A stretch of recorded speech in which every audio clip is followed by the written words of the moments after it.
welcome back to my channel, me so Lisa, and today you can tell from the title, the ugly truth about Asian parents. Other than the fact that my ass has broke a lot of these hangers as a kid. Yes, I got beatings as a kid, and no, it did not traumatize me. I think so, but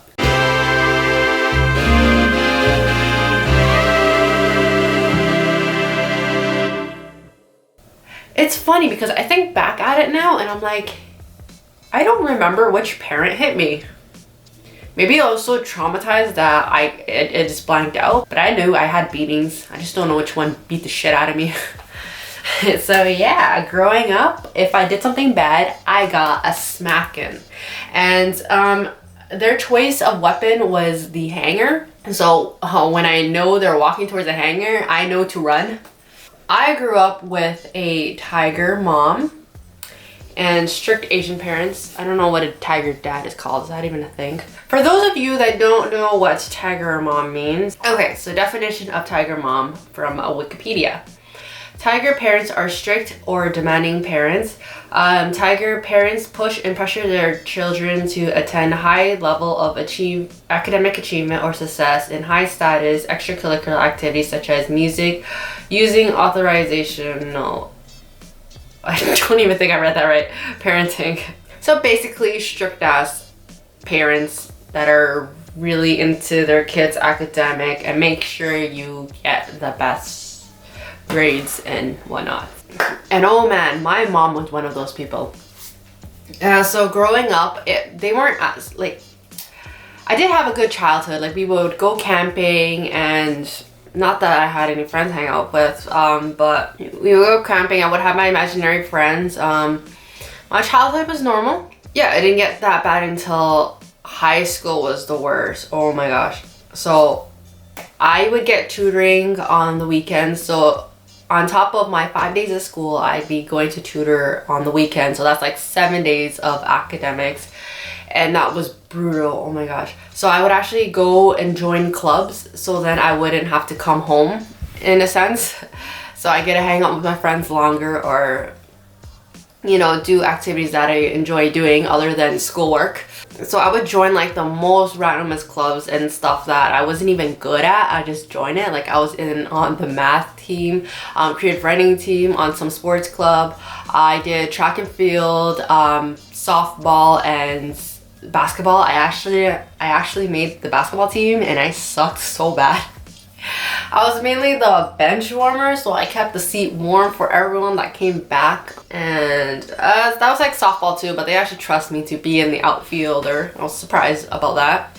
But thanks, that gave me some action on the field. In high school, a lot of kids go out, but I never actually went out, like in terms of going to the mall and stuff like that.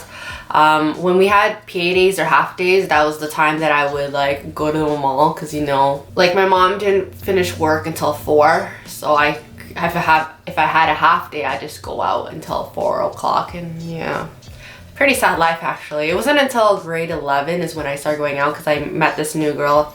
A new girl came to our school and she's like, oh yeah, you guys want to go out? And I was like, oh you gotta tell me in 3 months in advance of where we want to go, so I can prep it and ask my mom when the timing is good and she's in a good mood. But yeah, she would ask me to go out and stuff like that. And I remember the first time I actually went out, I came home at 7 p.m. and I was like, damn, this is late. This is my life is like, I'm a rebel now. And then the second time we went out, I came home at 8 p.m. and I was like, damn, that's even later than 7. Oh my gosh, I'm like living my dream life. Oh yeah. I slowly consistently pushed the I guess the curfew or whatnot. I didn't really have a curfew, just to never to come late. And if I started like if I wasn't home by a certain time, I would get a call. That was quite annoying. And it got pushed. I tried to push. I think the only time I was able to stay out till like 12 a.m. This was like grade 12. Was like I guess when we had house parties and stuff like that. But even so, oh my gosh. But it never got past 12 until like, even till now. I'm 25 years old and I don't go out past 12. Well, I'm joking, I do, but it's very rare and I will get endless phone calls. And that's I'm not trying to give my mom a heart attack, I guess. Growing up, I went to college and university for the wrong reason. I mainly went it because my mom wanted me to. She was more lenient in terms of the programs that I can choose, because with my sister, she was very strict. Like, she wanted business, but I hated business. I did 4 years in environmental design, so like, yeah, architecture, design work, and it was good. I didn't end up using that degree, and I did after 2 years in business marketing, because I was like, oh yeah, I'll do a business for you, but the only business I like is marketing, so that's why I chose it. And also, that was not a good reason to go to school again. And right now, I finished both programs, and I'm doing nothing in those programs. Those 6 years were a waste. How tiger parents influenced my social life. As I told you the story earlier, how I never went out until grade 11 or grade 12, and I would not stay out that late. So it was quite annoying when I get invited to all these things, but I'm like, yeah, I can't. Or you should have told me like months ago. Why are you telling me a day in advance? Or why are you telling me the day of? You know, I can't. Dating life. Oh gosh. I guess because a lot of people know that Asian parents are strict, that's our stereotype. So whenever I did date people, they knew that you're known to bring me home early. The Asian society, we're more conservative. I actually do not remember the last time I've seen my parents hug or kiss. And I think that's influenced my dating life, I guess, or relationships. I've started to open up more, I guess, but in the beginning it was like, oh, okay, don't kiss me in front of people, even though they're strangers. Like, don't, let's not hold hands. And I remember they would try to hug me or kiss me in public, and I'd be like, okay, I would push them away and stuff like that.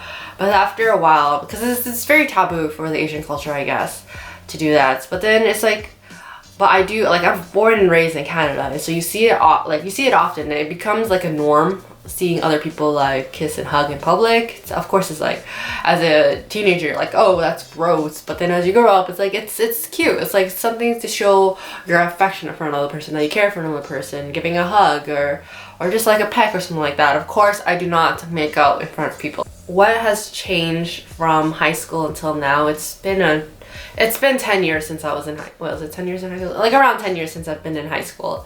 And I guess what really changed the aspect of my life, my first trip abroad without any parents figure around. So I was supposed to actually go with my friend and her aunt, but something happened and she ended up not coming with us. So then it was just me and my friend. And yeah, we just did a small trip to the States. We went to California, Nevada, and Hawaii. And it wasn't a big culture difference, but it was just still like little things like that I learned that were much different from being in Canada. I was like, oh, that's so cool. And just having that freedom to do to come home whenever you want and to do whatever you want was amazing. I wasn't like going out every single night, like late hours, but like it was nice to have like 1 or 2 days that I actually wanted to go out, and I didn't have to get permission. Or yeah, we went to Las Vegas for my 21st birthday, so I became legal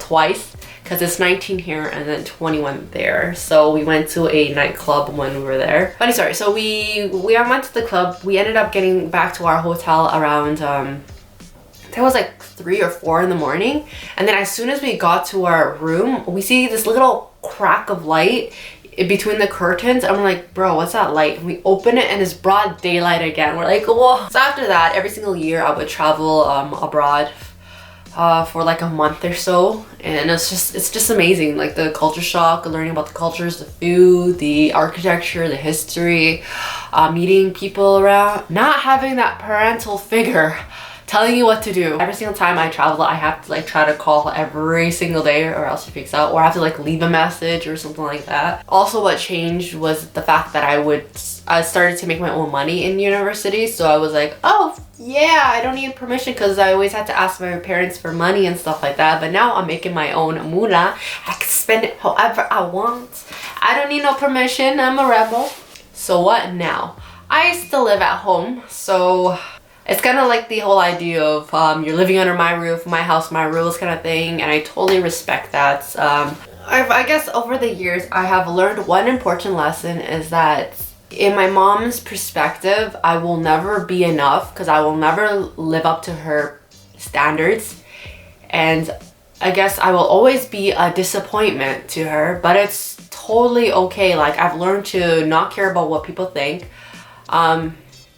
But of course it's hard because it's your mom. Like, you want her to be proud of you. You want her to be happy with what the choices you make in life. But you understand that it's your life and you have to do what you feel is right, and that you're gonna be living with these decisions for the rest of your life. Because I've let my mom control and like influence my life for the longest time since I was born, it made it created this resentment, I guess, towards her. So I get triggered easily by the things that she says. She does nag a lot, but I think I get triggered easily.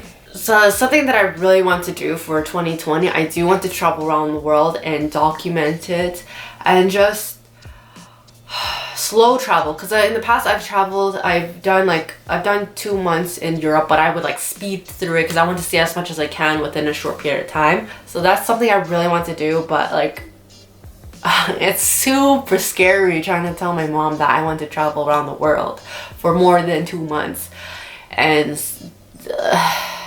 I'm at that age in my life where it's like I should be thinking about the future and who I want to marry and get a career and save up for a house and all that stuff. Of course I do want to do all that, but I feel like what's the rush?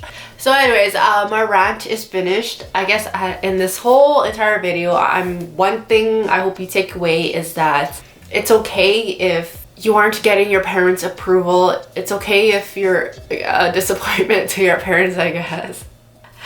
It's okay if you're not living up to their standards, because it's what, at the end of the day, it's what you care about and what matters to you, and you're doing the things that you want to do, things that make you happy. It's okay if you're an Asian failure. Honestly, I think you're an Asian failure at the point that you do not become a lawyer or doctor or whatever that makes like 6 figures a year. You are already a disappointment. Okay. I hope you enjoyed this video. Like, comment, and subscribe, and ring the bell. I'm getting better at this. And until next time, peace, have a good night and a good life. Bye.